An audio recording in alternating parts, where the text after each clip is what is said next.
Welcome to the Lowe Post podcast. Good morning. You will be hearing this on Tuesday. Kirk Goldsberry, you have some exciting news to share with the world. We're going to break it down and have some fun. How are you? And share the news, my friend. I am very well. Thanks for having me back, Zach. We had a triumphant pairing a week or two ago, but I'm back because I have some news that I think is not only perfect for your audience, but perfect for you, my dude. The NBA is in the midst of a major trophy overhaul, years in the making, years in execution. And we're in like the second year of that, Zach. And the big news today is that the league's major individual performance awards have been revamped and renamed. And most important, the league's most valuable player trophy, which was named after Malik Podoloff, is now named after Michael Jordan. That's the big news, Zach. Slightly more recognizable name to modern fans of the game, Michael Jordan. What's that? And you broke this news down for us today on ESPN.com. You broke the news worldwide, and so nice work on that. And this is going to come with a trophy redesigns as well, correct? Beautiful new MVP trophy, the Jordan Trophy. I think it is the most coveted individual award in the sport of basketball. I spent a lot of time thinking about this. I love the Finals MVP because it comes with two things: obviously a championship and that you just played very well. But the NBA's MVP award, probably the most coveted award.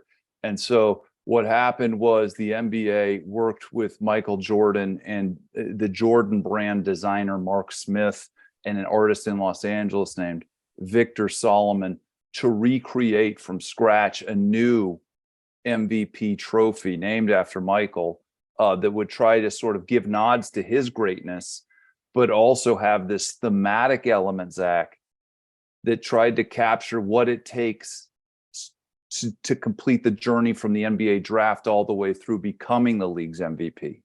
So it's a beautiful trophy. I can go into some details here in a minute. So it's not just a trophy showing Jordan smirking at an iPad or taking a shot of tequila. It's something more artful than that, is what you're telling me? Well, yes, the Jordan smirking at an iPad would be a great one. And I think that he already has arguably the most famous silhouette in pro sports. And what's interesting to me about this trophy is that it's not the Jumpman pose, okay?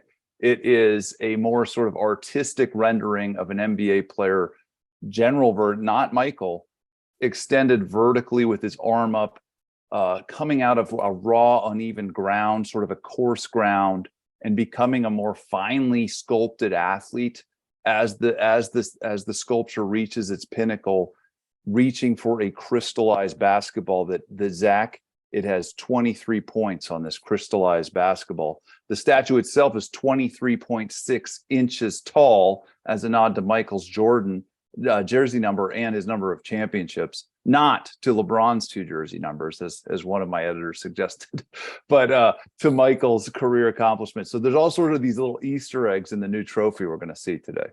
I love it. We're going to go through all these and debate whether the NBA got the naming honor correct, incorrect, whatever.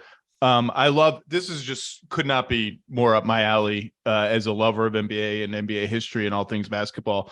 So for MVP, as we go through these, one common theme is none of the awards have been named after active players, right? So clearly that was a priority of the league. You don't get to be named after an award if you're still playing. Sorry, LeBron, you get no awards named after you. Visit us in a few years. I guess we'll make one up. There will be a LeBron James something somewhere for something. So for MVP, we only have we got like a few choices. Jordan's the right choice. Let me just say that up front. Do you disagree? Is there any? So here's the other choices. Jordan's a 5-time MVP. Yeah. Bill Russell's a 5-time MVP. He's got the Finals MVP trophy already named for him. They clearly do not want to do redundant naming. Kareem has the most MVPs ever, 6-time MVP. He has the Social Justice Award that I think came into existence just last year, named after him. And that's the only award Kareem has named after him. I kind of feel like he needs a basketball award named after him, and this would have been one. And then you go from there. LeBron's got 4, Wilt's got 4, Moses Malone, Bird, and Magic all have 3. So I think Jordan's the right choice. I feel like Kareem it's an important award, but it's not a basketball award. And maybe he doesn't care because what he's done as a champion for social justice to this day, as a writer, a speaker, maybe he just that's the one he would want. Zach, I do believe that Michael Jordan is the clear and correct choice here. Although I do also agree that Kareem has often been overlooked in these kinds of elite conversations. If you're talking about who's the greatest NBA player of all time, Kareem has a solid argument to that. But if you're talking about who's the best basketball player of all time, he has an even better argument. Kareem, obviously the all-time leading scorer. But Michael, and this is something I wanted to ask you about. Michael, to me, in my generation, elevated the game so much. I always describe it to my friends as that was the Beatles on Ed Sullivan for us, for our generation, like watching those Jordan games in the 90s, must-see TV, round ball rock, the whole deal. He created the archetype that even the best superstars, including LeBron right now, are still striving for, being the shoe guy, being the billionaire owner. He created a lot of the sort of avenues that these other guys are still chasing. He was that great, and to me, his greatness is more than just his stats on the court. It's how he sort of created the shape of the modern superstar and elevated the league until this billion-dollar entity it is now. So for me, it's obviously Michael, but I agree Kareem gets lost in some of this stuff. Well, look, I've said before, you can't sort of recreate time and place, but for me, I don't know if it was my age. I was a teenager, then college student at the time of Michael's apex. I don't know if it was my age or if it was just how it was, but no one has had the aura of inevitability that Michael Jordan had. The feeling that even as a neutral fan who didn't care about the outcome, the feeling that he was invincible, his team could not be beaten, his team would never lose. That hasn't been replicated since. And then you throw in the style, the fact that it's the perfect time when we didn't quite know everything about all these athletes. And so something like The Last Dance comes out. And even now, you mentioned he's a trendsetter. Well, how many Last Dance imitators have already come out? And none of them are as interesting or as popular as The Last Dance. So I don't mind. I think Jordan's a good selection. Let's go right down the line because these are fun. Rookie of the year. Tell the world who the rookie of the year. Does the rookie of the year have a name?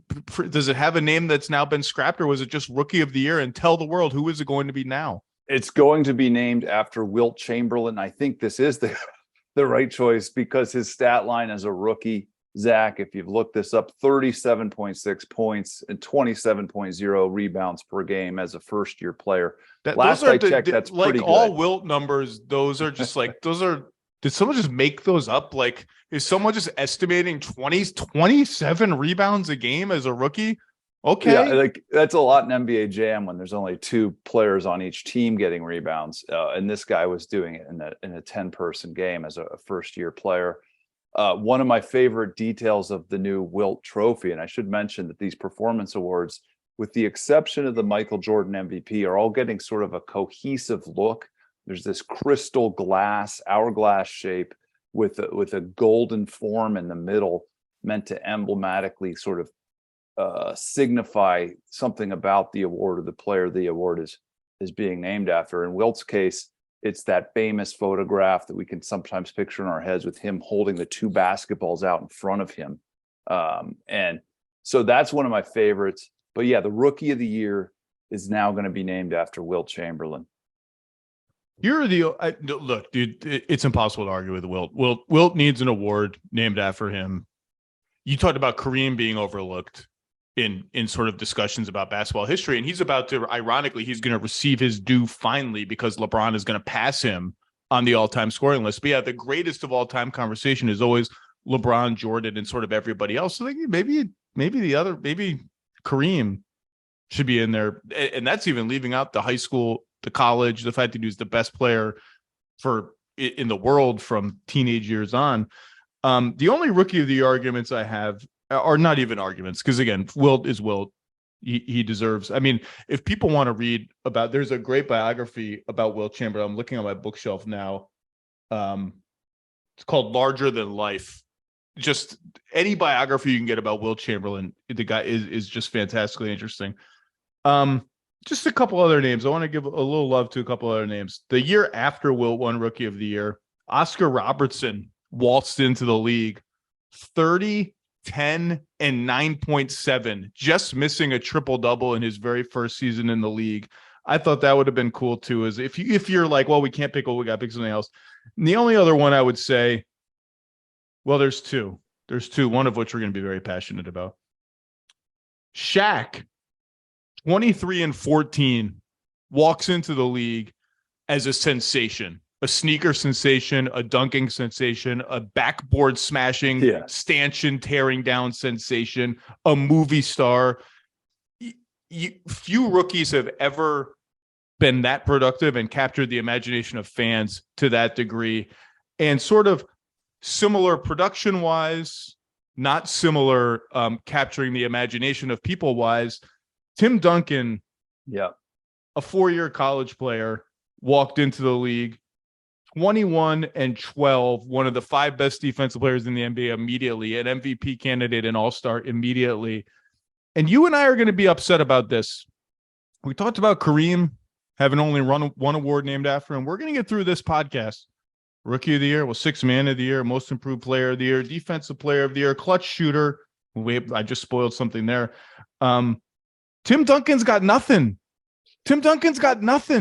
He's one of the 10 greatest at worst players of all time. And by the way, Tim Duncan doesn't care. He would take the best sweatpants while receiving the MVP award. Tim Duncan's got to have something. It's just they have to make. Best guy, but best, I don't know, something. He's got to have something. This is my number one bone to pick right now after covering the story last year too with the conference championships. Remember last year they introduced the Cousy and Robertson trophies for the Eastern and Western Conference championships, and the Larry and Magic conference championship MVPs. Tim Duncan, I think it should be a defensive player. We'll get there in a minute. But yeah, I think in terms of the Rookie of the Year, you can't be mad at Wilt Chamberlain landing here. No. The numbers are great. 37 points. He's obviously one of the most iconic players of all time, and he needs to have one of these awards, and it makes sense for the rookie. But the absence of Tim Duncan is an insult to my beloved Spurs at very least, if not the entire basketball community. Tim Duncan doesn't care because I bet Tim Duncan's, I'm just going to project everything I think I know, but Tim Duncan onto him, the real person. I bet if the NBA called him and was like, hey, we're going to name an award after you, it's going to be the Tim Duncan Award for whatever. Oh, great. Thank you. That's a great honor. Okay. So the only thing is, one time a year, you have to put on a suit and appear at a public event somewhere to just stand. You don't have to say anything. You just have to stand there with your hands clasped and watch as somebody receives the Tim Duncan Award. No, thanks. I'm good. And I think that's a beautiful point, and I don't want to disagree with it. I also think it could have gone a different way, where at the beginning of the phone call, it's like, you want to do what? No, no thanks. I don't even want that. Who's it? Adam who? I don't want that. No, how'd you get this number? Stop calling me. Oh, by the way, one other rookie thing to note. He's not good enough historically, I don't think, with all due respect, as Richard Jefferson likes to say before he says something not nice about somebody. With all due respect, you can't name it after Wes Unseld, but the only player ever to win Rookie of the Year and MVP in the same season, he averaged 14 points and 18 rebounds a game, 1969 MVP and 1969 Rookie of the Year. That's pretty cool. I don't know if you memorialize it as the Rookie of the Year Wes Unseld trophy, but it's pretty cool. Well, the names we're going to talk about today are in the absolute stratosphere of NBA history. And that's why I think Wilt gets this, and some of the names we're going to go to. And whatever you want to do next, Zach, it's going to be an iconic player of a different level. And yeah, to be clear, Larry Bird's 1980 Rookie of the Year, coming off the storied college rivalry and all that, like that would be immediately making the Celtics super duper relevant again. 21 and 10, 4.5 assists, but there's already something named after him. So people need to keep that caveat in mind. I want to jump to the new one first.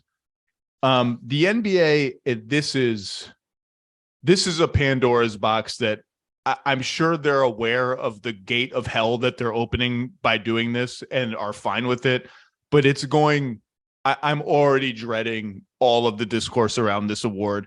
Clutch Shooter of the Year. And Kirk Goldsberry, if I'm reading you correctly, this is an actual award that people like me are going to have to vote on? This is a thing? How is this going to work? Oh, this is going to be a disaster. There's going to be players nominated, and I have one minor correction. It's just the clutch player of the year. So it could be somebody who's very good at defense in crunch time. I'm sure that's what it ended up being. Clutch defensive player of the year. Passing. And this one, Andre Iguodala nailed his rotations with the Warriors down 3. No, he also didn't make the layup in that one crunch time moment in the finals. But I will say this one's named after Jerry West. Noteworthy. One of the cool things that was talked about when they were coming out with this is when that television program Winning Time was taking Jerry West out behind the woodshed and unfairly sort of characterizing him in certain ways, according to many. The league was happy to give Jerry West some shine here, give him this new award. This is the first time ever somebody's going to win the Clutch Player of the Year award for the first time this season. It's going to be named after Jerry West. But the question for you, Zach, and I think that you're alluding to with that Pandora's box thing, is what exactly am I looking for as a voter to determine who is the most clutch NBA player in a season? And the answer, well, first of all, who's going to nominate the players, and do we know how many nominees there are going to be? Please make it like a very small amount so I don't have to do much extra work here. Yeah, I don't have that for you, but I'm sure as a voter you're going to get a lot of information on this process in the coming months. Oh, I'm sure. I look forward to the copious emails that are coming my way. Clutch Player of the Year. Trying to sort for clutch player stats at this point. Well, look, you can't go wrong naming the award after a guy whose nickname is Mr. Clutch. The only finals MVP to come from the losing team of the finals, although LeBron threatened to become the second in 2015 for the Cavs. And I always say that I love that Jerry West is nicknamed Mr. Clutch, despite the fact that his team lost the finals over and over and over and over and over and over and over again to the Boston Celtics, because it showed that the whole hashtag rings, you either win a ring or you're a fraud, all this stupid dialogue that has engulfed the game too often did not apply in 1969, where human beings were able to make the distinction. His team lost. He still performed very well. He's a clutch performer with no rings. Of course, Jerry West won a ring toward the end of his career, but he was Mr. Clutch long before that. Did you have any alternate choices you would have liked to seen if you're going to say, well, Jerry West, maybe we name another award after him. We'll get to that. Was there a choice you wanted? And I'll say this. I think it has to be someone who's been to the finals. So like I thought about Damian Lillard, right, who has 2 walk-off playoff series winning shots. He and Jordan are the only people I think to have 2. Stockton may have 2 actually. But you got to get to the it's not his fault. He's Jerry West 2.0. Everyone knows Dame Lillard's clutch, despite that he has the fact that he has not made the finals. I just think to be the namesake for this, you've had to have made some big shots in the biggest series. Yeah, and I think the 2 names that I would immediately come to mind, and I'm sure I'm not alone, are already used: Michael Jordan and Kobe Bryant, who we could picture doing incredible things in big moments. Again, this is the stratosphere of NBA legends. This is even above Damian. This is, Robert Horry, of course, comes to mind for some of these he's shots. On my list. But with all due respect, and I mean, the guy provided some electric moments in the history of the league. I just don't think with this current initiative they're going to go to Robert Horry for something like this, and they're not going to double dip with Michael, even though he has the Elo shot and the Russell shot and all those box scores in those big games. And same with Kobe. He's already now, remember last year we renamed the All-Star MVP award after Kobe Bryant. So they're not going to double dip with the names that could get double dipped, and they're not going to go very low below the absolute stratosphere of the superstar. The double dipping again is important to note. All-Star MVP is an award that people really care about, and they don't just care about it because it was named after Kobe Bryant. That increases the amount people really care about winning that award, but it's a big award for players. Jordan, taken. Larry Bird, one of the most feared clutch shooters of all time, taken by another award. Dame obviously is an active player. I'm just sort of playing around with names. Here you want to Kobe, nobody wants to hear it, but the clutch record with Kobe is a little overstated. Nobody wants to hear that. It's fine. This doesn't matter. Same with Chauncey Billups, by the way, Mr. Big Shot. Did make some big shots, but if you look at the aggregate, like late game shooting percentages, nothing that outrageously special. Want to hear some other nominees? 100%. I mean, you could. LeBron's been in so many big games. He's an active player, so I guess disqualifying, but you can always make a case for him. Durant, underrated in terms of just like clutch historical shots, because in the finals he was on an unbeatable team. Same with Steph, has made a lot of big shots. If you're just going to go by, if you want to memorialize a moment more than a player, Ray Allen. Just for the single most sort of like, has any shot swung the championship probability more Kyrie than Ray Allen shot? The Kyrie one comes to mind. The Kyrie one comes to mind. So that game's tied with 53 seconds left. Game 7 of 2016. It's tied. The Heat are dead before that shot, and they end up winning the championship. I'm just saying I wouldn't do it. Then there are two players whose teams have regular season and playoffs for the entirety of their careers outperformed expectations in terms of offensive efficiency, win percentage, all of it in the last X minutes of close games, 5 minutes, 3 minutes, sort it out however you want. Their entire decade plus long careers, year in and year out, these two players, their teams driven by them, outperform expectations in the clutch, to the point that you could see the journalistic analysis of it evolve from, well, this might be a fluke. Well, this is weird. It happened again. Well, this keeps happening. Well, now we're 9 years into it. Maybe there's something going on with these two players. Both have made the finals. One won a championship and is a finals MVP and is a regular season MVP. One is retired. That one is still playing. And so is ineligible. The retired one?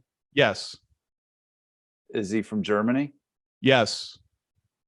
That is the one name, Zach, Dirk Nowitzki, who I would have on the very, very short list here. I think he has some incredible playoff moments. His one championship run will live for ages as a heroic run. Some great playoff moments. One of the top 10 scorers of all time, one of the most important international presences in the history of the game. So I'm not mad at anybody who says that should be Dirk and not Jerry West, but I'm dying to know who the current player is. It's not about not Jerry West. It's about right. So we're going to get to this later. Maybe we won't. There's an Executive of the Year trophy that is not yet been given a namesake that will be given a namesake. Well, Jerry West is already the logo, right? So he does. That's not an award, but that's like arguably bigger than any of the awards. He probably should be the namesake for Executive of the Year, given he is the general manager of the 80s Lakers, the Shaq Kobe Lakers, the Grizzlies come to relevance. Then he has this like Clippers, Warriors, late career thing. So we could give that to him, give this to Dirk, although Dirk is you can tell we're getting picky when it's like, is one title enough? Is one title now Jerry West, whatever, but is one title enough? The active player, you can't guess who the active player is? Oh, I could guess. He's not. I'm not making the argument for him because he also has been a part of a couple of really, really, really bad crunch time meltdowns. Is he from Winston-Salem, North Carolina? Yes.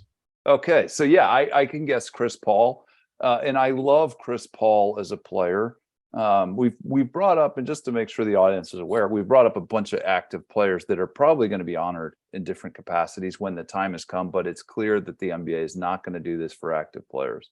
But yeah, I think that Chris Paul with the clutch player, probably not going to happen. No, the 2014 Oklahoma City Clippers series by itself. Let me give you something. See, you mentioned Mr. Big Shot and Big Shot Bob and Mr. Clutch and all these nicknames. There's another one, Playoff P. Just because you have the nickname doesn't mean you deserve the nickname. And I'm not picking on anybody as an individual there. But some of the best clutch performers, nobody ever called Dirk Mr. Clutch, but, you know, as somebody had to game plan against that guy, you don't want him taking the last shot when you're up one. That's terrifying.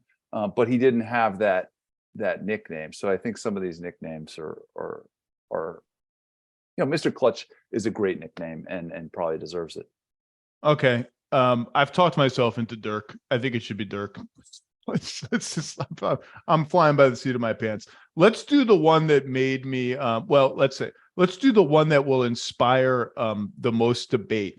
The most improved player award goes to, this is named after this noted, everybody can just clearly form an image of him in their head and how he improved so much from his first game to his 50th game, and then from his 50th game to 100th game. When people think of improvement in the NBA, they think of George Mikan, the guy who was most stoppable for so long in his career that we had to change some of the fundamental rules of the sport to make him honestly unimproved because he was so good at things like blocking shots and camping out in the lane for so long that opposing offenses would have no chance of scoring if he was anywhere near the basketball hoop. So George Mikan is now the namesake for the NBA's most improved player award that was won incidentally by Ja Morant last year.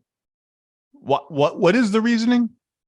Is because we teach the Mikan drill to all young players to help them improve? Like, am I missing some narrative about how George Mikan came in as like a juggernaut right away? I guess he's arguably the most dominant player in NBA history, whatever that means to you. Again, they had to change multiple rules because of this guy. Won several championships for the Lakers, Minneapolis.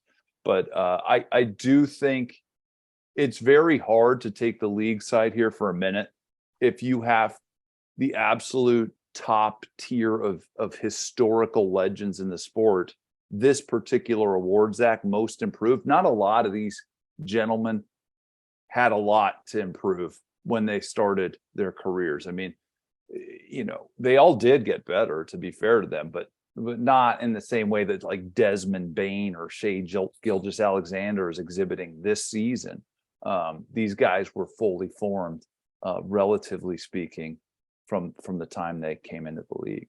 Okay, so I'm going to say right now, we have to rename this award, and we have to wait until some players retire and then rename it after players who are currently playing who deserve to be in the discussion. Let's posit that to be the namesake of the most improved player award, you have had to have won the actual award in your career, which of course George Mikan didn't do because it didn't exist when he played. Let's posit that when we inevitably rename this in 15 years, it has to be for someone who won the award. So it can't be Dirk Nowitzki, Nikola Jokic, Kevin Garnett, Stephen Curry, all late blooming all-star types, straight out of high school, unexpected second round picks, blah, blah, blah. Guys who would fit the bill and will have like the legendary status to make it happen. Can't be John Stockton, who I think would be a good candidate for it. Comes in as a reserve behind Ricky Green, doesn't make the all-star team till his 5th year, little guy from Gonzaga, can't jump, can't dunk, ends up being the assist leader and the steals leader in the entire history of the league, never won most improved player. So by my rule, we can't name it after him. He'd be a great as with the other guys. So there are two candidates and one is an obvious one. Who are we going to rename this award after in 15 years, Kirk Goldsberry?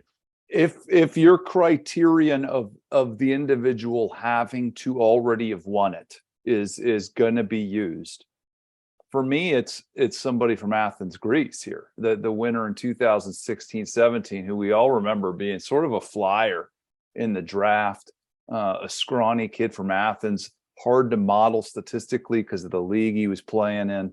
Not a lot there in that first year or two to think he was coming to win the MVP, but he did win the most improved player in 2016-17, Zach. That's got to be your name, right?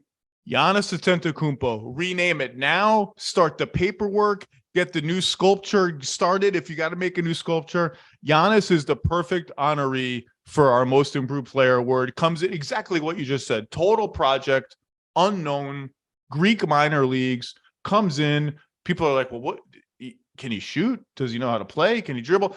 Comes point Giannis, then becomes center Giannis, then becomes all of these things, gets better every season, wins most improved player, 2-time MVP. I think it should be renamed after him once he retires. I'm putting it into the ether now.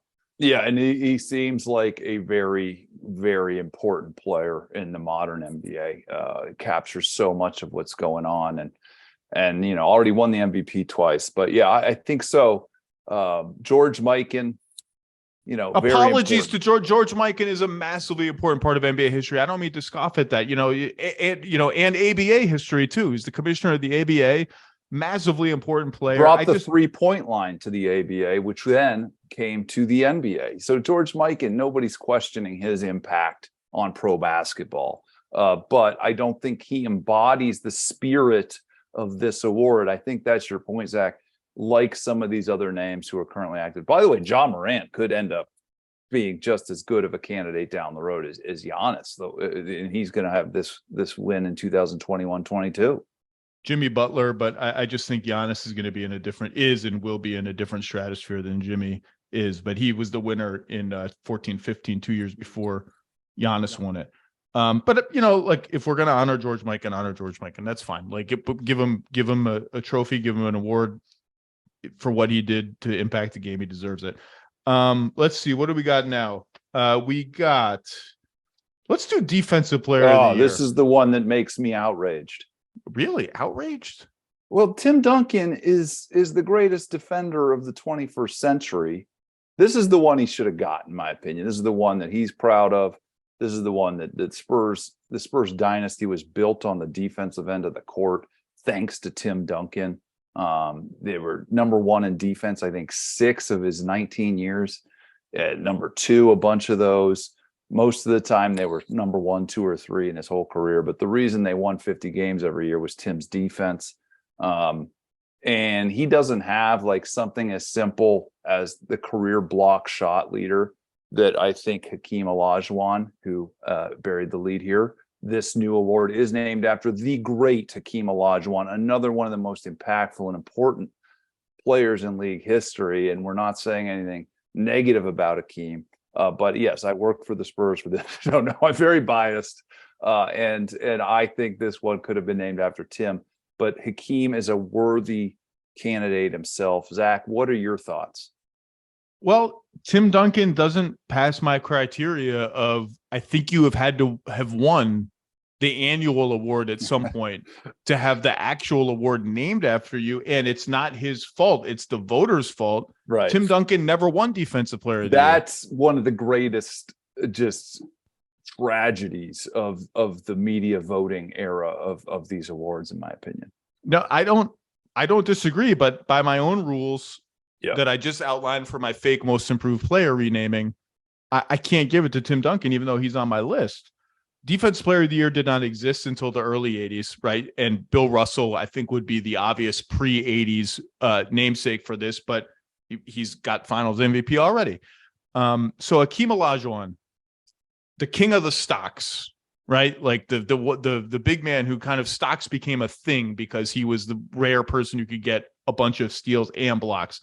two-time defensive player of the year, two-time champion, a most valuable player, a two-time finals MVP, two-time defensive player of the year. That's not the most defensive player of the years, obviously. Rudy Gobert, current player, has won 3. Dwight Howard, currently playing overseas, has won 3. Dikembe Mutombo and Ben Wallace each won 4. And I don't think this helps or hurts their cause. Unlike Hakeem Olajuwon, their value was very much slanted towards the defensive end of the floor. Both of them could do things on offense, particularly Ben Wallace as a passer and a screener, but they were valuable because they are in the Hall of Fame because of their defense. Hakeem Olajuwon is one of the greatest all-around players in the history of the league, period. I actually think that sort of helps his case to be the namesake for this trophy, because to do what he did defensively and be the hub of what was kind of a modern offense with the Rockets in the mid-90s, to be a 25 to 30 point a game scorer. And I think he's just sort of nimbler and had better hands than some of the other guys on this list in terms of steals. And, could he switch if he were around playing in today's era? So I don't really have a problem with it, but I did. Alonzo Mourning has 2. Kawhi Leonard has 2. I did pause at Mutombo in particular, who's kind of a beloved figure in recent NBA history. The finger wag and everything. Would have made a great statue there, in the trophy itself, the finger wag. The Mutombo in the grocery store commercial is just is that a Geico commercial? I don't even know what that is, when he's like rejecting people trying to put the cereal box. Nope. That's a great commercial. Is it a Geico commercial? I don't know. But I do think we circle back to the theme here. Didn't quite get over the top, get that championship ring. Hakeem, beloved player. This gives the league an opportunity to sort of give him a major honor for all that he's done for the NBA and winning those championships in Houston, especially. Sixth man of the year. Please tell us who the sixth man of the year trophy will be named for. John Havlicek. This one relatively straightforward for those who followed the 60s Celtics dynasty. Havlicek kind of came to define this role. I think this is one of the cleanest, most easily justified choices. Before that was even a term, really. Before it was an award, John Havlicek was out there doing it. Won, I think, 8 NBA championships. Greg Popovich's favorite player, by the way. Good trivia there. And someone once told me that Pop in his office had one photo. That's right. And it was a photo of John Havlicek. That's it. It's right. And, I think when Havlicek passed, it really affected Coach Popovich. But if there's another player here that could have deserved some consideration, it's also somebody very important to Greg Popovich, and that's Manu Ginobili, who famously early in his career, by the way, while we on the Lowe Post, one of Zach's most magnificent articles of all time is his Manu article. Look it up. Was that Grantland or ESPN.com? I forget. That was ESPN.com. ESPN.com. Great piece. And so I'm curious what your thoughts are, but specifically, Zach, are you okay with Havlicek? Any case for Manu in your head?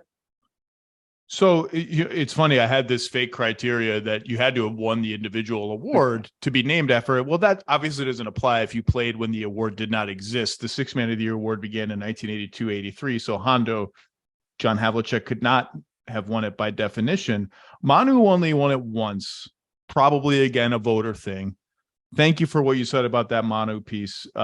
He and I see each other every once in a while, as people do, in the NBA world. I ran into him at the U.S. Open one year. We still sort of smile and laugh about that piece. He won it once. Tough sell.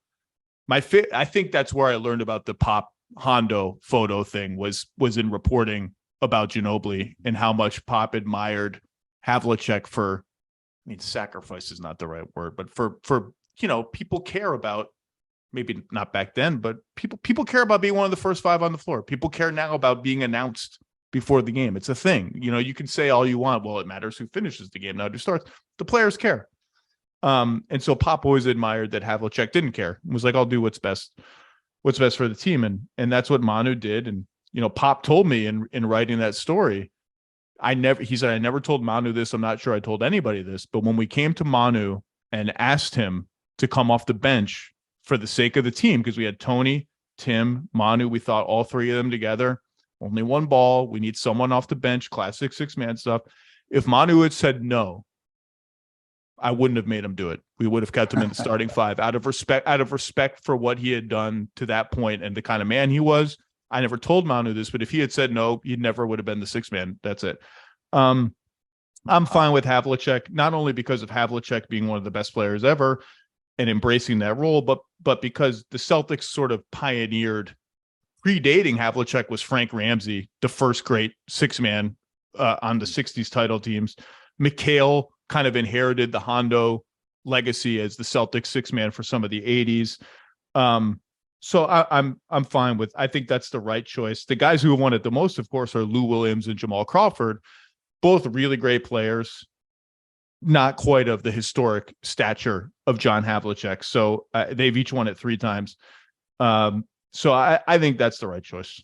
Before we move on, a quick bit of interesting trivia I've got for you. According to the Vegas odds makers, who do you think is the favorite to win this award this season, Zach? This is putting you on the spot. I'm going to get it. I'm confident, and I haven't checked. I bet it's Russell Westbrook. It is. And what a turn of events that would be.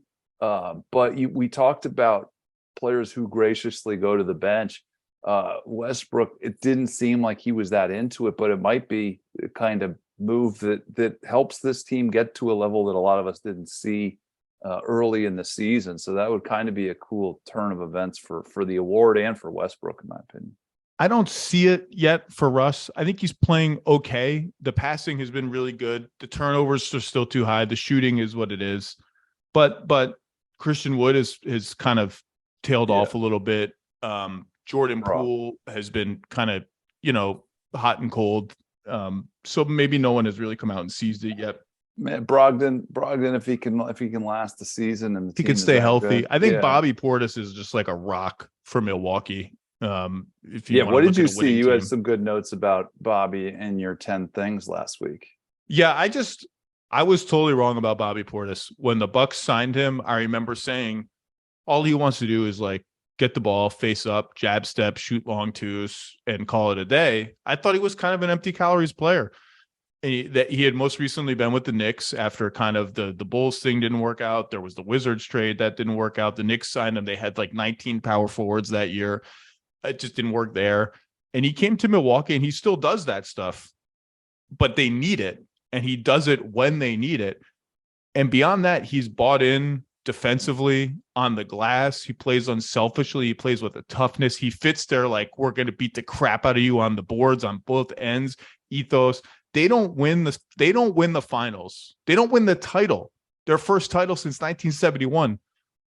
If Bobby Portis doesn't accept being benched against the Brooklyn Nets, benched out of the rotation, stay ready, stay engaged, come back, pivotal against the Hawks when Giannis was injured for part of that series. So was Trae Young. And then in the finals, they get to play Phoenix. And they ask him to switch against Chris Paul and Devin Booker and this lethal pick and roll attack. And he freaking does it. Bobby Portis does it, and he executes it pretty well. Just has become a perfect 6-man for the Milwaukee Bucks in every possible way. I was dead wrong about Bobby Portis. Havlicek is a fine choice. What do we got next? We did the clutch. We did most improved 6-man, rookie of the year, MVP, defensive player of the year, clutch player. So they're going to do executive of the year? They're going to do executive of the year. They're going to do coach of the year. The coach of the year, I don't think is getting renamed. I think it's Red Auerbach. And I think executive of the year, curiously, remains unnamed. It's because of the Jerry West thing. It's because they gave the most obvious candidate to another award, which is fine. And Red Auerbach would also be an executive of the year candidate. Back then, Red Auerbach did everything for the Celtics in the 60s. He's already taken. I had a tough one. I had a tough one with this. For a lot of reasons, including the names that were just taken. but also like the coach of the year and the executive of the year stuff. It really highlights how long it took for the league to elevate Black ex-players and other Black people of all kinds into positions of power in the NBA. And it's like, am I really going to just nominate another old white guy for this? Like, the league has changed so much in that time, and it was too slow to do it. It's done pretty well, but it was slow. And I'm just like, I'm writing down these names like Donnie Walsh, Pat Riley, Jerry Krause. I'm like, my God, how many old white guys are we going to give this honor to? I'm glad you said that, because talking to Victor Solomon, the designer of this trophy, one of the things the league was having trouble with, what should the image be here for the executive of the year? And it's the only statue that's not a human being. And in part, it's not a human being because Victor and that group decided they didn't want to assign some sort of man or woman shape to the icon. And it's sort of this pyramid shape. And I think it's aspirational that we get to a point where this is one of the NBA awards that easily could go to a woman. It's also unnamed to me, and I might be reading into this. I don't have any information, but it seems like they have maybe somebody in mind who's currently doing the job. And then they're saving it. And I don't know if that's R.C. Buford, who I love and I'm very biased about, or Pat Riley, or one of these other sort of iconic executives that's still at work. But yeah, this is the one of the new trophies, the only one that remains unnamed. Give it to Masai Ujiri in 20 years. That's another good name, yeah. So Bob Myers helped build the Warriors. Free agent Bob Myers, by the way. Yeah, Woj just reported that yesterday. Daryl Morey revolutionized basketball analysis. Don't really think it's going to be him. Pat Riley is an interesting choice because Pat has been such a force in the league as a player, as a coach, and then as an executive. And then RC, I think, has embodied like modern NBA executive from international players and analytics and stuff like that. But again, guys, I'm biased when it comes to the Spurs. Yeah, when I thought about this, and you throw Jerry West out, you throw Red Auerbach out, you throw the current guys out, I thought about Riley. The glamour, the throwing the rings on the table for LeBron, the constant churning refusal to be bad. How are we going to crack that window open by sheer force of will, no matter what? I kind of was like, watching the Adam Sandler movie Hustle, right? It's sort of an ode to the grind. Have you seen it? Yeah. It's an ode to like the grinder, right? The airports, the takeout meals, the long nights in Belgrade searching for the next guy, the time away from, I mean, it's not an ode to this, but the missing birthdays, missing your kids' birthdays, never being home, getting out of shape because you don't have time to work out. I kind of was like, executive of the year, if you had to honor that type, right? If you wanted to go against the glamour guy, not that Pat Riley's from Schenectady, man. Pat Riley is tough as they come. Don't let the Armani stuff fool you. He puts in the time, he puts in the work. He was the Showtime coach, all that. Jerry Krause would kind of be a good way. Polarizing figure. Jordan famously lambasted him a little bit during his Hall of Fame induction. The whole team united against him in 1998. They called him Crumbs because he always had food on his shirt. The idea that he discovered Earl Monroe, which is what he started to build his reputation on, was always kind of overblown. Like Earl Monroe wasn't a mystery, like people knew Earl Monroe wasn't Bo Cruz from Hustle, but he did the Pippen trade, building the bull. He didn't draft Jordan. Rod Thorne drafted Jordan. I just thought that would be sort of a guy that epitomized that sort of NBA character who maybe doesn't always get their due because they never become the front of the camera. I don't know. I don't have a good pick for this one. Well, these guys aren't heroes like all the other folks. Maybe the coach and the executive are in a different category. I mean, we lionize these other, the players become larger than life superstars, almost these heroes in popular culture. You're talking about names like Michael Jordan, and Kobe Bryant. They're as close as we get to real life superheroes. I don't think that same thing happens to an executive, but yeah, I think those are the names. Everybody you just named. I would just say maybe the league is showing their hand a little bit because they haven't given this name and this one a name yet. And Masai and RC and Pat Riley are all out there currently doing it. So yeah, Donnie Walsh. Donnie Walsh. That's a good name, actually. A name that doesn't come up a lot, and this is a deep cut, but the children of the 70s and 80s will know. Jack McCloskey, the guy who built the Bad Boys Pistons, Trader Jack, Dumars, the very, very controversial at the time Adrian Dantley for Mark Aguirre trade. He was a coach before he was the GM of the Pistons, and then he went on to work for the Timberwolves. Just a name I wanted to give a little love to because I don't have a good. This is fun, man. I like this is a. I am dreading the screeching discourse that the clutch player of the year is going to inspire around the NBA ecosphere. It's going to well done NBA because they like screeching discourse, but it's not. Well, what do you think? Because that discourse hasn't started, you get a little chance here to frame it, Zach. What do you think the criteria are for that award? I mean, are we looking, because one of the interesting things about clutch is the people who will have a larger sample size are not dominant.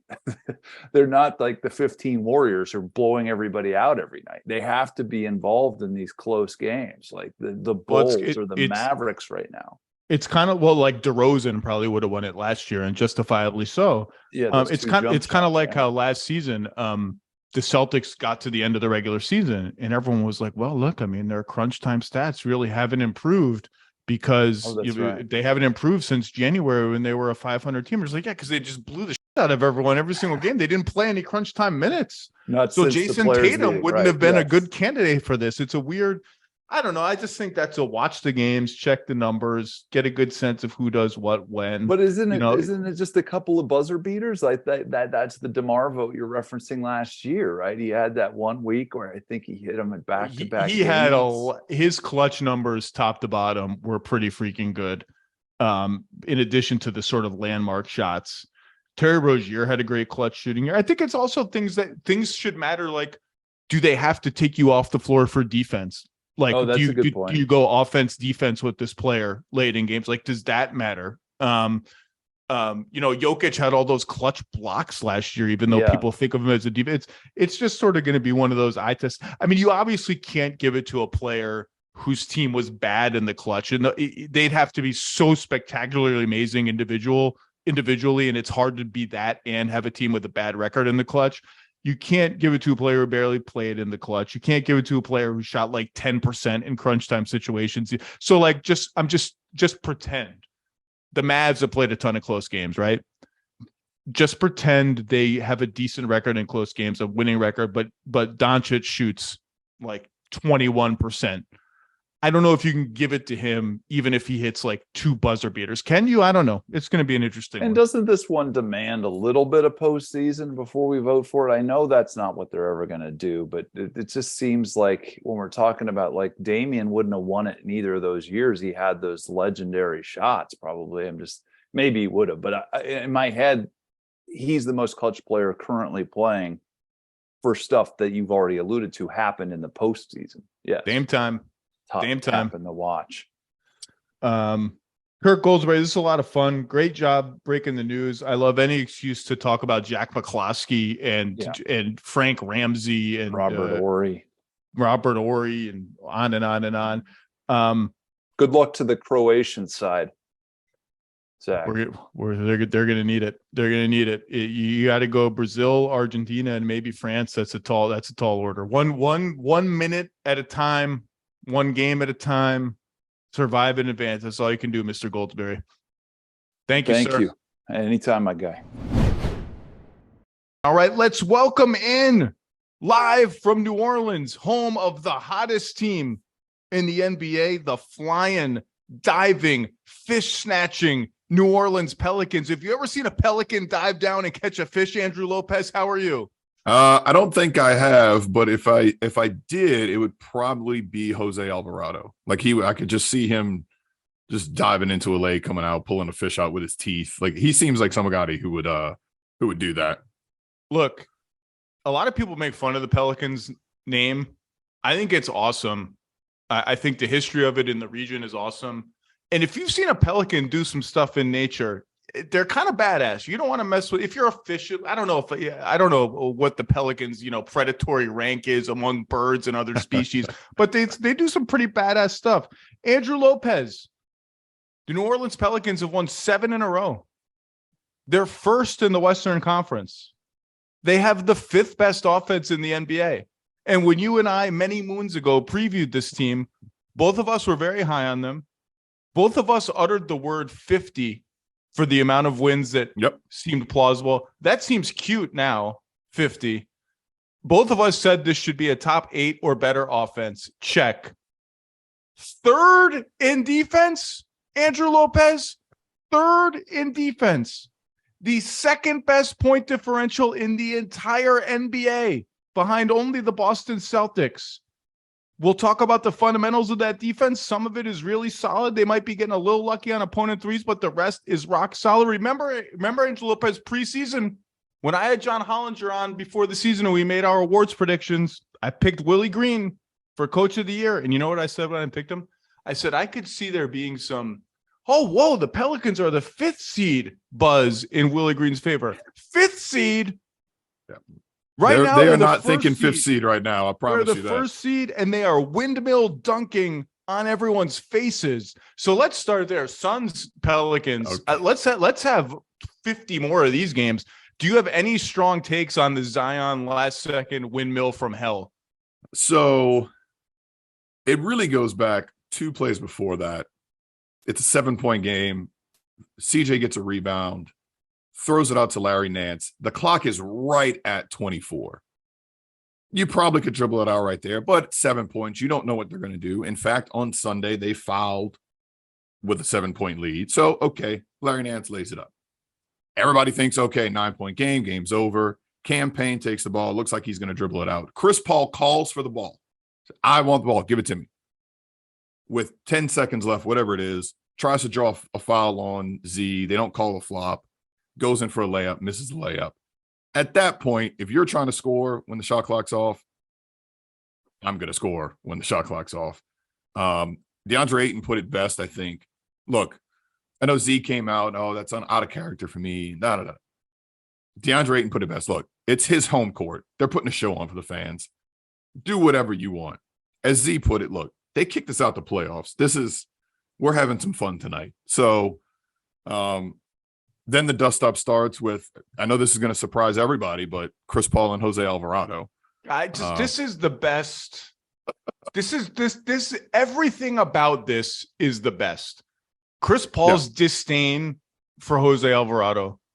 Jose Alvarado giving 0 about Chris Paul's disdain for Jose Alvarado. 0. Absolute. That player, he will not say his name. Jose Alvarado only refers to Chris Paul as that player. It's amazing. Jose Alvarado, who, by the way, is shooting 40% on threes, scored 1 million points against Denver in a big win a few games before that one, has, I think, the 2nd best plus minus on the entire team. This dude is a real player who has changed their team in ways we'll talk about. I love every part of it. And you know what, Andrew? Well, you continue talking about the fracas. Break down the rest of the fracas. So Willie Green gets in the middle, starts separating them. So what actually starts it, I think Bally's New Orleans played a clip of this yesterday. It was very hard to see. There was not a lot of angles of it. After the dunk, obviously somebody has to come inbound the ball. I think it's Cam Payne. He's trying to throw it to Chris. Chris throws like a little elbow back at Jose Alvarado. Not again, Chris Paul. I know this is going to surprise a lot of people, but Chris Paul threw an elbow back at Jose. By the way, I love Chris Paul. I love all the characters. I don't mean to evince any criticism of Chris Paul. I love Chris. It is part of what he does. Throws the elbow back. They start talking. Willie Green gets in the middle. Somebody says something to Willie Green where Willie kind of got a little heated. And everybody's got to pull everybody away. Basically, Monty's like, you get your guys, I'm leaving. Out, you get your team, get out of here. Everybody leaves. Nothing happens on Sunday. I was very upset about this. Very calm game. However, I am very much looking forward to Saturday night in Phoenix, when these two teams meet for the fourth time this regular season. But it was all about Jose, all about Chris. And I just love the fact that you have this NBA vet in Chris, and the biggest rivalry he has right now is Jose Alvarado, the undrafted kid from Georgia Tech, who's just starting a whole bunch of shit. Saturday night in Phoenix sounds like you're talking about a WWE pay-per-view. Like the Undertaker is going to come on and be like, Saturday night in Phoenix, Chris Paul, rest in peace. If I would love it. I would love every minute of it. I would just put them in a ring. That's fine. Like, cancel the game. Someone's getting hurt in that. That's going to be ugly. The NBA. Look, here's my stance on all of this. All these incidents has consistently been, I don't care. Zion windmilled on you up 9 or whatever it was in the last seconds of the game. This isn't like 10 and under soccer. This is the NBA. If he wants to windmill and get the fans fired up, deal with it. You can be angry about it. That's cool. I'm not one of these pearl clutching. I have some moral objection to the sportsmanship of it. Do what you want until the buzzer sounds. And by the way, the penalty for that means someone might take a shot at you in the next game. Someone might criticize you in the media. Like, you got to live with it. But I have no moral objection to any. You can call it showboating, call it what you want. I think it's all fair game. The only thing, the funniest thing to me about this whole thing is campaign says we play the right way. And because this is 2022 and there are, the internet is amazing. Last year in the playoffs, Phoenix is up 28 on Dallas in game 5. And campaign, with 4 seconds left, is throwing it to Bismack Biyombo to get a layup to go up 30 in a playoff game when no shot clock is on. Okay, first of all, Bismack Biyombo, he gets to get a layup no matter what. If he catches the ball and doesn't drop it, lay it in, big fella. That's your moment. Lay it in. But I didn't know that. I forgot about that. The internet always remembers. And so the we play the game the right way thing only exists apparently when you are getting beat. Is what I have learned. I those things barely register with me. I just think they're cool, and I go on to the next game. Although it was very fun. You could also see the New Orleans coaches, as they saw that he was going to do it. Yes, all just they kind of froze up, their faces and their bodies, and it was a freeze up that I wish I should have called some of them. It was a freeze up that if it had been me, my mental process would have been, I want to celebrate this. I know I shouldn't because I need to be all old school and like tisk or just, but I also don't want to piss Zion off. So I'm just going to like stand still and make no facial expression. It was very funny. Let's talk about the team. Very good. We'll talk about the offense and the defense and everything. I want to zoom out first.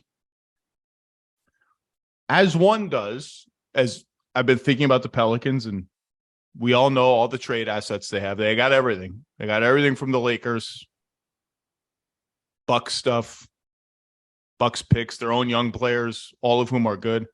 By the way, Trey Murphy, I'm already getting sidetracked. I love Trey Murphy so much. And there are just 2 things I want to know about Trey Murphy before I move on. Number one, he's become a decent defensive player who will occasionally block his own guy's shot, which is very, very hard to do. Number 2, and others have noted this, and we were going to talk about it on NBA Today a few weeks ago, he's shooting these like 29-foot threes. The old, like, oh my God, in 2017, like Eric Gordon is shooting from 30 feet out. What does that do for the Rockets spacing under Mike D'Antoni? He's shooting those shots and making them. He's really good. So we know what they have to trade. I go through all the realistic, throw Durant aside. The Nets are 16-12. They're playing well. The next tire fire is probably only 1 tweet away, but for now, everything's great in Brooklyn. Throw that out. I went through all the rest of them. We can name them all. We can name none of them. It doesn't matter. And you know what I concluded, Andrew? I kind of want them to do nothing. for two reasons. Number one, they just have a lot of guys. And I don't even think like a lottery protected first round pick for name your whatever guy, if he's going to play 15 minutes a game and maybe not close games for this team, I don't think it's worth it. I don't think the upgrade is worth it. But you have a 4 in Zion, who's a full-time 4, basically. They don't play him at center. We'll talk about that too. And you got a lot of wings. The point guard thing doesn't feel like a void anymore. The way CJ is passing or the way Alvarado's playing, I just don't see space for it. And the second reason is, and I said this about the Grizzlies last week, I see no reason why the time can't be now for this team as it is. I see no reason, given the way the Warriors have been up and down, the Clippers are just never healthy, the Nuggets have been up and down. Look, I think all three of those teams have a certain sort of veteran experience level and polish that the Pelicans maybe don't have. But the way Zion is playing and the way Zion has played since Brandon Ingram went out of the lineup, I see no reason why this team can't say we can win the West right now. And I think they're right. I'm not saying I'm going to pick them, but I think they can win the West as is right now, full stop. I agree with you. I mean, I really think that's true. I don't, like I said, I don't know if I'm picking them when it comes down to it, but I mean, they're tops in the West right now for a reason. I think everybody in the West, if you look at 1 through 6, 1 through 7, you can make arguments, I think, for most of those teams, and everybody's kind of got their flaws. It's wide open in the West right now. And I think what they have and what they've kind of figured out in these games with Brandon being out is how they really need to probably run this offense. You mentioned the point guard issue. CJ is the point guard of the offense. The real point guard of this offense, as you have learned in the last 7 games, is a guy named Zion Williamson. And when they need a bucket, when they need something, that's the guy whose hands they put the ball in. And when you have that original starting lineup, which still, by the way, this is a team who is 18-8 right now. It's 26 games. They have had their intended starting lineup for 10 games this season. That lineup, I think, has played 113 minutes together. CJ McCollum. That is correct. They are plus 16 and 113 minutes. BI, CJ, and Zion, their 3 most important creators on offense, have played only 172 minutes together as a trio. The Pelicans are plus 60, plus 17 per 100 possessions in those minutes. But to your point, that's both encouraging, and what's happened with Zion since the last time you and I talked is, I think, the most interesting question about this team going forward. So to your point, do you remember on November 14th, we did a podcast? I do. I was sitting in an Orlando hotel room, I think. Beautiful Orlando, Florida, home of the Magic, who just swept the Raptors in a 2-game series. That's alarm bells going off in Toronto. It's not great. I love it. I love it for Orlando. They needed some good wins. That team is still, I know we're getting off on a side on Orlando, but they are a team learning how to win with a lot of young pieces, and it is fun to see Jamal Mosley putting something together down there in Orlando. I'm gonna leave the Orlando Magic talk there. When we did that podcast, I remember saying the offense with all 3 of those guys, it just feels like it's not flowing as easily as it should. There are too many contested long twos for BI and CJ, and those guys are great long two shooters. It's not a big problem, but I kind of want to see more of the offense run through Zion. And I said to you, Andrew, it's a weird thing. In 2021, Zion ran 12.5 pick and rolls per 100 possessions. That was point Zion. Oh my God, point Zion. So far this season, on November 14th, I said, but it's down to, according to Second Spectrum, 3.7. That seems really low.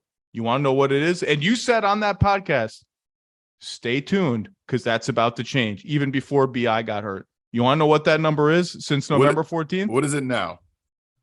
Well, I don't know what it is now. Since then, it's 16.5 per 100 possessions. And of course, they're scoring well out of it because it's Zion. So his pick and roll volume has quintupled on a per 100 possession basis since we talked.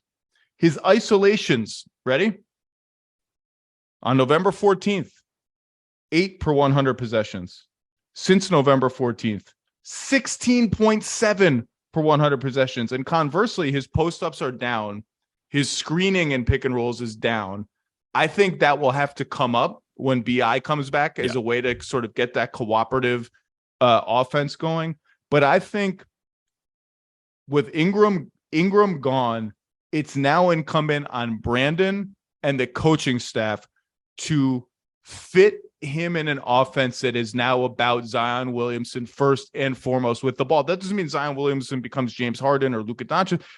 His diversity of his game right now, that number of pick and rolls, the dribble handoffs, the number of screens is going to go up. The posts, maybe that goes up. The transition game, the balance is perfect, but it needs to stay here. Zion's ball possession pick and rolls, it can't go down because Brandon Ingram is back, because this works too well. And so that's my big question to you is, what do you expect to see when Brandon Ingram is back? I expect this to be more of what we've seen in the last month or so. I expect more point Zion. They have figured it out. The thing about point Zion, especially when you go back to that starting five, the CJ, Zion, Brandon, Herb, JV lineup. If CJ is the point in that lineup and he is trying to start initiating things, you have Z, who is a capable but non-shooter. They are trying to get him to take more jumpers. CJ even mentioned it. He took the 3 or 4. He was 2 of 3, I think, on Sunday against the Suns from 3. They look good too. It doesn't look, his 3 doesn't look awkward or slow or like he's unsure. He's very comfortable with it. He just knows that you're not going to stop me from getting to the rim. So why does it matter if I shoot these threes if I could just get a bucket at the rim? When CJ is running everything, you still have Z and JV kind of jumbled up together. If Z is running the show, all of a sudden CJ is out on the wing. He's an open shooter. Brandon can be an open shooter. And then they can create and do what they need to do. Willie Green also does a very good job of staggering the Brandon and Z minutes. He did try briefly, and I want to see if when Brandon comes back, I want to see if he wants to go back to this. He basically started to separate CJ and JV to let them kind of run more traditional stuff and kind of paired Brandon and Z together. Like, okay, you got to stop one of these guys. And if one's on, I want to see if he does that when he gets back, or if he's going to lean more into point Z and then Brandon doing his mid-range stuff where he's still averaging, 21 a game, 22 a game if you don't take out those 2 games where he leaves in the first half. But I think they're going to go more into point Z and throughout all these lineups. And I think another thing that they have seen because of the injuries to Herb, the injuries to Brandon, is the lineup versatility that they've had. And, you mentioned it a little bit earlier, but, they haven't really gone to Z at the 5 because Larry Nance has been really good for you playing next to him. And I think the switching lineups that they've had, the way Zion's played on defense, everything is starting to click right now. And now you just got to figure out, like you said, how does Brandon integrate back into that more than let's try to go back to where we were mid-November and figure it out from there. I think they've realized, and Willie's really good at this, when he sees something that works, he doesn't really go, like he'll stick with it. He's not a stubborn coach in that sense. Them knowing that point Zion works, I see them continuing to go with that moving forward. I'm so excited to talk about the Pelicans. I can barely contain myself. You mentioned Nance. I've already, with you on this podcast, taken the L on the CJ McCollum trade. I was lukewarm on it from the Pelicans perspective, and I was wrong for many reasons. Number one, as soon as Larry Nance was in it, I liked it more. He has been sensational for the Pelicans. The Nance Zion 4-5 combination is plus 113 in 278 minutes. They're just obliterating people when they're at the 4 and the 5. That trade should be the McCollum Nance trade, not the McCollum trade. The second reason I was wrong about it is they bet on themselves and they won on 2 counts. Number one, they made the playoffs. And so the lottery pick that they were going to send in that trade, in fact, did not become a lottery pick. And number 2, I love Josh Hart. You love Josh Hart. America loves Josh Hart. They looked at Trey Murphy and Herb Jones and said, we can lose Josh Hart because these guys are ready.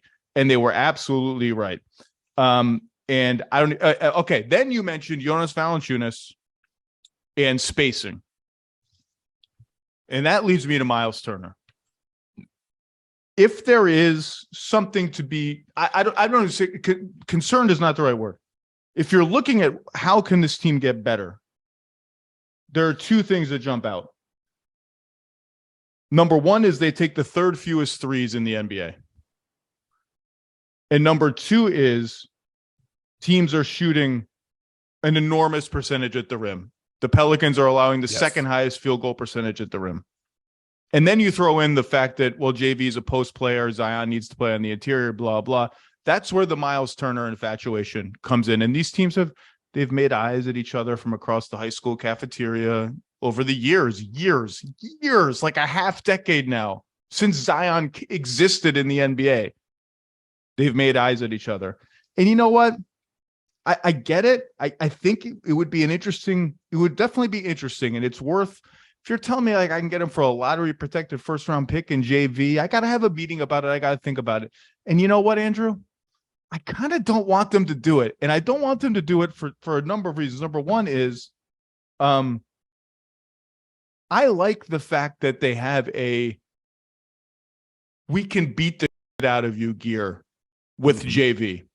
And you saw last night, the Suns put DeAndre Ayton on Zion and put their fours on Valanciunas, which is a strategy a lot of teams use here and there to try and slow down Zion, or at least like you can't just roll over me. And I mean, I wrote about this in 10 Things in the first week of the season. Larry Nance dunked on Utah Watanabe's face against Brooklyn. And I said, keep an eye on stuff like that, because they had Claxton on Zion, the Nets did. And Zion threw the ball to Nance and said, dunk on this dude's face, shove him under the basket. And Larry's got his hops back. And there was another play against Phoenix last night where Zion did the same thing. Saw a little guy, I think a Kogi, fronting Nance, threw him the ball. Yes. Nance drew a foul. JV, you don't gotta get tricky with it. You put a small ball 4 on JV, that dude is going into the stands and then right into the ice bath, because JV's going to beat the crap out of him until you can't do that anymore. And defensively, you know who leads the league in defensive rebounding rate? Would that be Mr. Jonas Valanciunas? Jonas Valanciunas. And so, he's not a rim protector. He's not fast on his feet, but he does some stuff that's helpful for this team. And the fact that they take the third fewest threes in the league doesn't worry me as much as it does for a team like, say, the Suns, when we talked about their offense and, oh my God, the mid-range jumpers. And it's because they live at the basket. They're third in most shots at the rim per game. They get to the line a lot, and they are sort of an affirmation that even in the era of threes, the rim is the best place to live, and they live at the basket. So it's not as if they are limiting themselves to the mid-range shot because they don't take threes. They're just living at the basket. I kind of like their identity as it is. You throw in how good Nance has been. I kind of just don't think they need Miles Turner. I can't. I'm cool with them saying thanks, but no thanks. I think the thing about this is it goes back to Larry. When you talk about you go back and look at their best 2-man lineups this year, most of them, at least the top 7, have either Jose or Larry in them. Those two off the bench have been great. I think Larry's versatility off the bench has been just something that has made this team take a jump. Can I just interrupt you for 1 second, because I don't want to forget it. You mentioned the switching defense that Larry plays with them. He's great at that. He and Zion have developed such a beautiful chemistry with interior passing and like random screening actions. And there's a play, I'm going to put it in 10 Things from like 10 games ago, where there was like a possession that was going nowhere, and Zion got the ball at the top of the key, and Larry Nance was in the paint, like in this really awkward position by the dotted line, pointed to Zion and pointed at the ground as to tell him, I'm going to set you a screen right here, right now, 13 feet from the rim in the muck of this random possession. Come get it. And Zion took that screen and I think rolled in and scored. It was just this beautiful moment between two guys who are developing that kind of synergy. Anyway, Larry Nance has been sensational. So, to that point, Larry's ability to call audibles on the offensive and defensive end has been key for them. Sunday, Dyson Daniels is obviously, he's playing a bunch of minutes right now with Herb out. He's starting these games with Herb out. Put Chris Paul in the weight room last night on a post up, and boy, did that make me. I mean, I love Dyson Daniels. When he got Chris Paul in the post and was like, "I'm not afraid." So he had the three on that when he got the ball on that possession. He had the three, realized he passed it up, realized he had Chris Paul, and said, "I'm going to work." Which for a 19-year-old kid, fantastic. But Larry said, they're going to their switching lineups in the fourth quarter and overtime. Obviously, DeAndre Ayton fouls out the end of the fourth quarter. So Jock Landale is the 5 at this point. Dyson Daniels, if you're putting him in these situations, and the Pels will switch red, they'll red. That's their call. If CJ's in there, okay, you don't want CJ on a 5. You don't necessarily want Jose Alvarado on a 5. But when Dyson's the guy in those switches, he had a big steal on Jock Landale late, his fellow countryman, his fellow Australian, which he really loved that he was able to stop him at that point. Boxed out a couple of times, got good rebounds. Larry said, look, that kid is so smart on that end. If I'm calling audibles on defense, I'm going to him first because he understands what we're doing. And we're switching things up, and I'm going from there. They love Dyson Daniels. You go back to that podcast we did in September. My thing that I'm hanging my hat on is I told you on that podcast that Dyson Daniels was going to steal somebody's minutes by December. I know what's happening by injury right now, but we'll see what happens when everybody comes back. He's in the rotation now. He's in. So, but Larry has called audibles on both ends, and he tries to figure everything out. He holds these guys accountable on both sides of the floor. He's the guy yelling at guys to box out if they don't box out. He's calling plays on the fly with Z. He's calling stuff on defense. He has been I won't say their MVP. Obviously, Z's their MVP, but you just true value on both sides of the floor. You really have to give a nod to Larry for everything that he's been able to do. 1,000%. And that's why I'm okay passing on Miles Turner or whatever fake center upgrade you want to throw at me. And the only players I really looked at more deeply than that, again, that are realistically available and obtainable for them, like even Bojan Bogdanovic, he's a 4. He's a 4. Yeah. Like, can I play him and Zion and a center together? Probably I can, but how much and how many minutes he's going to take away from guys who are really good? Like I just zeroed in. There were just, if they could get a movement shooter, like a guy that I don't think you give up a first for him, but I think Malik Beasley would be an interesting fit on their team. Just like a different ingredient, fly around, move around like Redick used to do, but with less sort of caginess than Redick as a handoff guy and stuff like that. But honestly, wouldn't surprise me if they just stand pat, and I'd be fine with that. The defense is the one that is surprising, and we should go there now. Third in defense. And if you want to pick it, is this real? Is this real? You want to play that game? Well, only 4 teams allow more threes than the Pelicans, and the Pelicans are the 4th lowest 3-point shooting percentage. So there's a little bit of luck there, and the tracking data thinks they are getting among the quote luckiest teams in the league on defense. That's cool. Fine. Chalk it up. You're getting a little lucky. Everyone needs a little luck now and then. No one wins without luck. They are. I think when we looked at it last week, I wrote a story on the defense last week, and they are the luckiest. You look at the 3 points, the 3-point percentage for what they're giving up, the expected 3-point percentage for another team. I think it was like a 3% difference when I looked at it last week. I know Phoenix had a lot of success this weekend shooting, so I'm sure that number is a little bit different. They didn't have a lot of success winning. No, only shooting threes.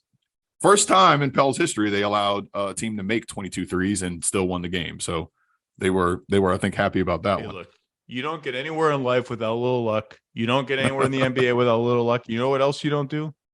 You don't beat Brazil in the quarterfinals of the World Cup without a little bit of luck. There you Andrew go. Lopez. They are at what they're doing more this year than they were last year is switching. And a lot of that comes down to Larry Nance. I think when the numbers are below 20% when JV's on the floor in terms of switching, I think they're over 40% when Larry Nance is on the floor. When they go to some of these lineups late in games, and a lot of this comes back to Zion's defense. You can't just hide Zion. Teams are going to try to hunt him down. You would hide him before. You don't have to hide him anymore. He has held his own. There's been a few one-on-one situations where he's gotten broke down. Okay, that's fine. Since that we talked probably back on November 14th when he was coming back from that ankle injury, the foot injury, when he stepped, I think he stepped on Garuba's foot the night we talked or the day right before. Since he's come back from that, the level of activity he's had on the defensive end, the level of care he's had on the defensive end have gone to another level. And I think he realizes what he needs to do on that end. The stocks are up, steals and blocks for him. The activity that he has on that side has been tremendous. And you're starting to see a little bit of a new version of Z on that end as well. And I think when you get him out there, Larry told me the other day, he's like, he doesn't want to be the pigeon. Zion doesn't want. He's like, look, come on, let's go. I'll be the guy that you want to try to get me one-on-one. Okay, let's go. We have capable guys who can handle this on defense. He knows he's got Larry back there or JV. Guys are talking. Guys are flying around. The activity level is there. The care is there. And Dyson kind of put it the other day. He's like, look, we're getting the guys to shoot threes that we want to shoot threes. You want to talk about the, luck or anything like that. Some of that is there. It's still luck. You're still not going to have a 3% difference. But you're moving from that direction. We all tell ourselves the stories that we want to hear. There's probably a little bit of that going on, but here's why I'm not that worried about the threes thing. Even if they are getting exactly that lucky.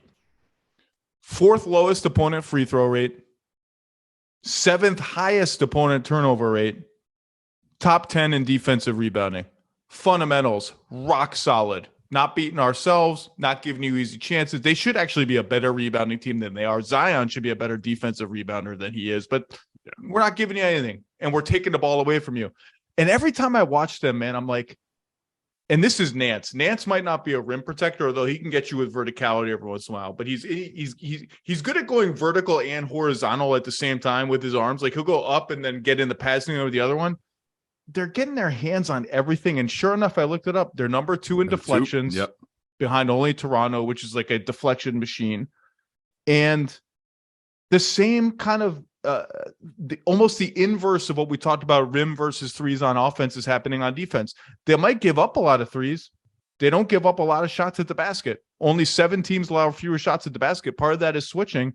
Now, teams are hitting everything when they get to the basket, but that's a battleground where preventing chances is more important than the shooting percentage you give up there. And so at both ends of the floor, they start rim out, and that's working for them. And so even if they are getting a little lucky on threes and that regresses, okay, maybe if everything else stays the same, so maybe they're the 9th best defensive team in the league, 10th, 8th.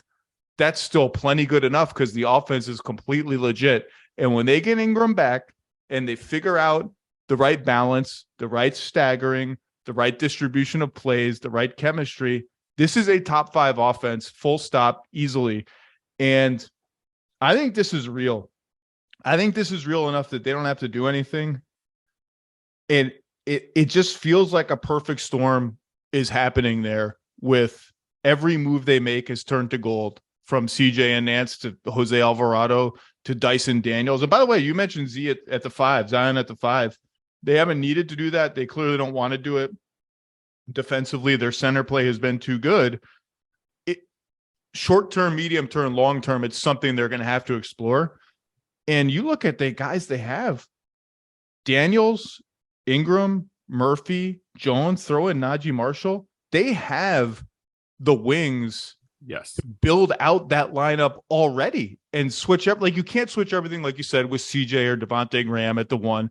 It's hard to do that with JV at the 5. You can do it with Nance at the 5, which has rendered the Zion at the 5 sort of less relevant, but they have the goods already to build a 4 wings plus Zion lineup that can switch everything, that has a creator in Ingram that can run an offense, that has shooting. I'm just saying it's there. Like, they don't have to like restructure their roster to do that. No. And they've gone to it, like I said, a few times when they felt they've really needed it. They've been able to get to it. They know they don't have to stick with it for an entire quarter. They don't have to go to it for long periods of time. But, you know, you go back to the deflections and you talk about the wings. Of course, Jose is going to lead this team in deflections right now because Herb's been missing some time. But Larry, Herb, Trey, Najee, they're all 6'8", 6'9" guys. I mean, their arms they're everywhere. And that's what you see on for opposing defenses. They're just out there. They're doing their thing. The lineup versatility for this group. If you want to go big, they could go big. You want to go small, they can go small. You want to just put, 72 wings out there. You can put all the wings in the world out there. And I think that's a credit to them, like you said, nailing everything in the last year and a half, going back to last summer's draft. The trade where you switch from Steven Adams to JV, you get off of Bledsoe's deal, you slide back to 17th in the draft. You're still able to get Trey That's Murphy. A win-win trade. People want to frame the Sabonis Halliburton trade as a win-win trade. I've said my spiel on that. On a much smaller scale, that trade's been good for both teams. You still get your guy at 17.